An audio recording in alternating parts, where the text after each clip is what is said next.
एक किरात नाम का नगर है। वहां एक ब्राह्मण रहता था, लेकिन उसका कर्म कोई ब्राह्मण वाला नहीं था। जितने पाप कर्म हो सकते हैं उस सारे कर्म उसने किए, और हत्याएं आदि भी वो करता था।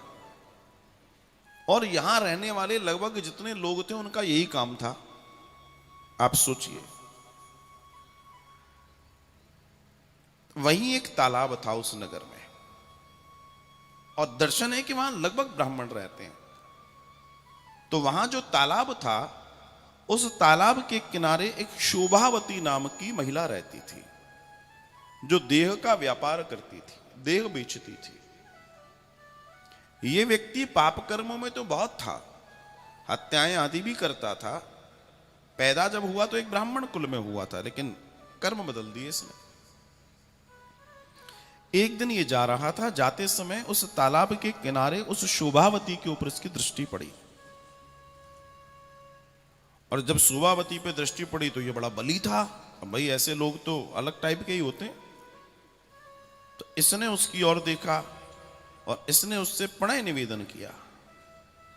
उसने मन में विचार किया, इसके पास धन दौलत सब है, मेरा भी जीवन कब तक मैं कैसे चलाऊंगी, उससे बेहतर है मैं इसके साथ हो लेती हूं।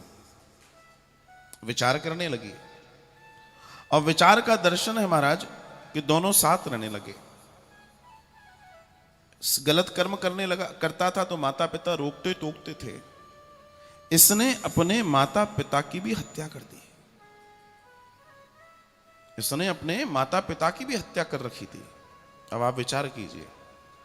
और तो और इसका जो खान पान था वो इतना बिगड़ गया था कि ये मांस भक्षण करने लगा था। गलत कार्य, मांस भक्षण, सारी चीजें हो रही थी।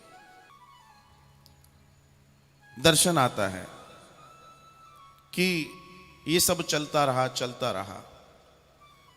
एक समय की बात है कि इसकी पत्नी मर गई।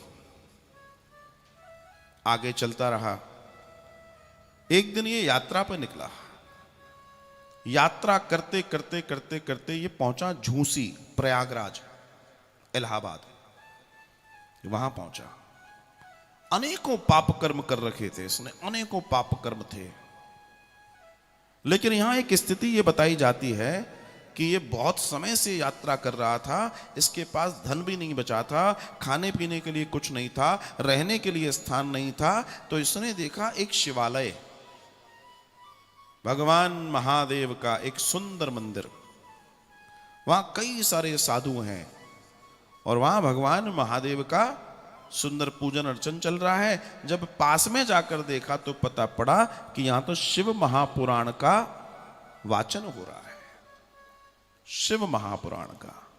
देखिए कितना सुंदर दर्शन है। अब दर्शन आता है, साहब इसने कहा क्या करा जाए। देखा तो वहां भोजन प्रसादी भी चल रही है। बोला ये जगह सही है, भोजन भी मिलेगा और रह भी रुक भी लेंगे।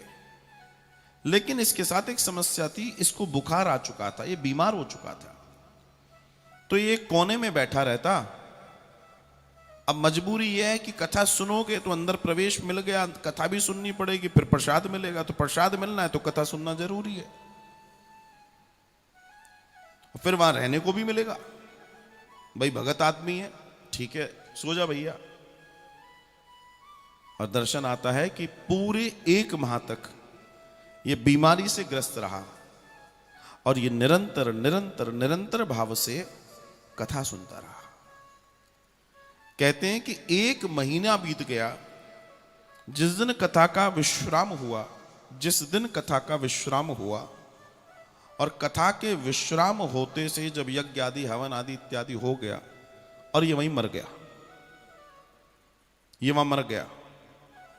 और जब ये मर गया तो चूंकि इसने 1 महीने तक शिव महापुराण, इतनी दिव्य कथा को श्रवण किया था, तो यमराज जो हैं उनके यमदूत आए और यमदूतों ने आकर जुगाड़ लगाई कि भाई क्या किया जाए। तो वहां से ले जाने लगे, इतने में शिव के गण आकर वहां खड़े हो गए। बोला आप इसको नहीं ले जा सकते। बोला इसकी तो हमारे यहाँ रैंकिंग सबसे ऊपर है, इतने पाप करें इसने, ये तो बहुत ऊपर जाएगा, पापियों में भी ऊपर जाएगा। बोला जाता होगा, वैसे नहीं जाएगा। क्यों? बोला इसको कृपा मिली है शिवलोक जाने की। बोला शिवलोक जाने की कृपा कैसे मिल गई? बोला अरे इसका अंतिम समय देखो, इसने पूरे एक महाकथा सुनी है और एक महाकथा सुनने के बाद इसने यही मंदिर में अपने प्राण छोड़े हैं, तो ये तो वहीं जाएगा और कहीं नहीं जाएगा। शिव के गण उसे अपने साथ ले गए। अब आप सोचिए, हत्यारा, इसने हत्याएं की, मांस भक्षण किया, गलत स्त्री के साथ रहा, ये जितने गलत कार्य थे, लोगों को दुखाया, लोगों को परेशान किया, चोरी की, डांके डाले, सब किया इसने, लेकिन उसके बावजूद भी इसको शिवलोक प्राप्त होता है। ये कथा का प्रताप है, ये कथा का प्रताप है कि पापी से पापी व्यक्ति भी अगर शरणागत हो जाए भगवान के, तो भगवान उस पर कृपा भी करते हैं, उस पर दया भी करते हैं। बात यह है कि व्यक्ति इस दर्शन को अपने जीवन में उतारने का प्रयास करे।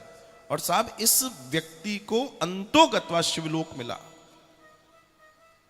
अंतोगत्वा इसे शिवलोक की प्राप्ति हुई। हम कहते हैं ना, अंत भला तो सब भला, अंत भला तो सब भला। लेकिन आज की तारीख में लोग यही मानने को तैयार नहीं है कि हमारा अंत आ गया। उम्र के उस पड़ाव पर पहुंच गए भगवान की कृपा से, जो पड़ाव आजकल लोग मतलब देख भी नहीं पाते, लेकिन उसके बावजूद भी वो मानने को तैयार नहीं है कि हमारा बुढ़ापा आ गया। पैर काम करना बंद कर देंगे, उनमें आजकल घुटने लग जाते हैं, दांत चले जाएंगे, नकली लग जाते हैं, सब तो नकली आ गया है। ऐसी कोई चीज नहीं है जो बची नहीं हो। आंखें लग जाती हैं, चश्मे लग जाते हैं, बाल काले हो जाते हैं, वॉकर मिल जाते हैं, लकड़ी मिल जाती है, छड़ी मिल जाती है, सहारा देने वाले मिल जाते हैं। बोला चल तो रहा हूं, अभी कहां से मरूंगा मैं, चलने दो मामला। मगर ध्यान रखिएगा, ये इशारा है उसका कि देख भैया, धीमे धीमे मैं वापस ले रहा हूं चीजें, अभी भी मान जा, अभी भी सुधर जा। जो नहीं मान रहे नहीं सुधर, कोई बात नहीं। इस दर्शन को देखिए और अपने अंतिम समय को सुधारने का ये इंडिकेशन है। भगवान, लोग कहते हैं पता नहीं पड़ता कि मृत्यु आई, मृत्यु आने के पहले हजारों संकेत देती है, हजारों संकेत दे रही है। हम बूढ़े हो रहे हैं, अगर हम उस प्रक्रिया में भी हैं, भगवान की कृपा है तो बूढ़े हो रहे हैं, तो ये पहला संकेत है, ये पहला संकेत है कि मृत्यु आएगी। और जो समझदार है वो जब जन्म लिया है तो मालूम है कि जन्म है तो मृत्यु तो होगी, लेकिन व्यक्ति मानने को तैयार नहीं है, जानने को तैयार नहीं है। भैया अच्छे कर्म करो,